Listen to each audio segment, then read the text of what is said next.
জানো বাবু, আজকে না দোকানে এমন একটা ঘটনা হলো। কি হয়েছে? আজকে দোকানে একটা খুব সুন্দরী মেয়ে এসেছিল। আমি যখন তাকে কাঁচের বাড়িতে দেখছিলাম না, তখন আমি তো অবাক হয়ে গেলাম। তারপর মেয়েটা যখন আমার দোকানের ভিতরে ঢুকলো, তখন এমন একটা ঘটনা হলো। কি আরে ঘটনা আরে হয়েছিল কথাটা রে? শুনতে দাও, কথাটা শুনতে কি দাও, ঘটনা হয়েছিল? কথাটা শুনতে দাও। কি ঘটনা হয়েছিল? হ্যাঁ, কি কি? আরে বাবা, মেয়েটা তারপরে যখন দোকানের ভিতরে ঢুকলো, এমন গায়ের গন্ধ, আমি তো 15 মিনিট অজ্ঞান হয়েছিলাম। কথা না শুনেই কেন সবসময় এবার শেষটা তো শুনতে হয়? এত পারপারি কিসের জীবনে?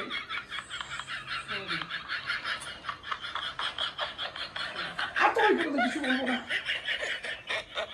বইকে সত্যি কথা বলতে হয় না, মিথ্যা কথা বলতে হয় না। সরি, রাগ করো না। Sorry.